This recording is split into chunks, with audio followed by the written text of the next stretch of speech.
Umugore wo mu gihugu cya Australia yahuriye n'inzoka ya metero 3 mu iduka ricuruza ibirungo byo guteka.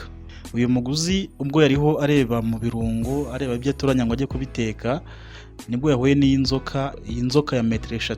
Uyu mugore w'imyaka 25 yitwa Helaina Alati. Iri guriro riri hafi y'ahantu hari ibihuru, akaba ari naho akeka ko inzoka yari yaturutse.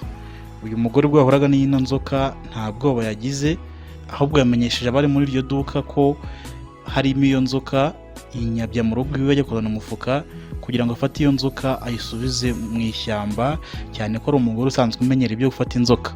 Uyu mugore mu rwenya rwinshi yagize ati, nahise mpindukira kuko yarigeze muri santimetero 20 imbere y'isura yanjye, iri kundeba mu maso. Alati ntiyagize ubwoba kandi nta wundi muntu wari hafi ye.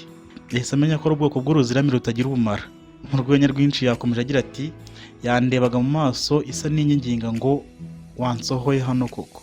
Uyu mugore nyuma yo gufata amashusho y'ino nzoka nibwo yahise ajya mu rugo iwe ajya kuzana agafuka asanzwe akoresha mu gufata inzoka, maze yafata iyo nzoka ayishyira muri ako gafuka ayisubiza mu ishyamba.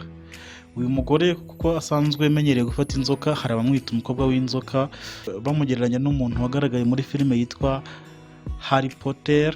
Harry Potter akaba ari umuhungu w'umupfumu. Uyu mupfumu akaba yaravuganaga n'inzoka.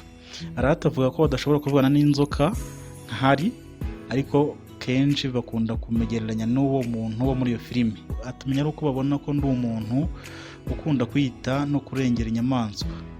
Uyu mugore avuga ko iki ari cyo kintu cya mbere akoze muri uno mwaka cyo gufata inzoka ayisubiza mu ishyamba, cyane ko umujyi wa Sydney umaze amezi 2 uri muri guma mu rugo kubera kwirinda ikwirakwira ry'icyorezo gishyashya COVID yo mu bwoko bwa Delta.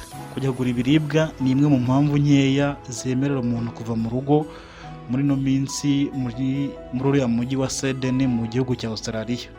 Alati avuga ko akeka ko iyi nzoka yageze muri iri guriro nijoro kuko ishobora kuba yari yuriye ku gisenge. Nk'umuntu umenyereye iby'inzoka avuga ko izi nziramire muri ubu bwoko zitera amagi hejuru y'ibisenge. Ngo iyi nzoka rero ngo yaba yinjiye muri iryo guriro mu masaha nijoro ku gisenge, bukeye irasohoka isanga yageze mu bikopo bacururizamo ibirungo byo guteka.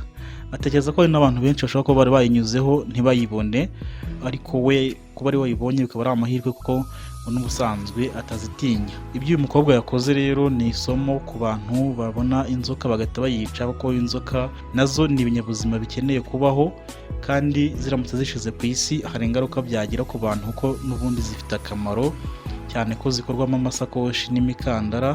Kandi uretse n'ibyo zituma mu rusobe rw'ibinyabuzima habaho uburinganire, kuko bituma hari inyamaswa nk'imbeba zitiganza mu isi cyane ngo zangize ibintu, kuko imbeba ziramutse zibaye nyinshi cyane mu isi abantu ntibakongera guhinga ngo beze, kuko izo mbeba zajya zirya ibyo abo bantu bahinze, abantu bakicwa n'inzara.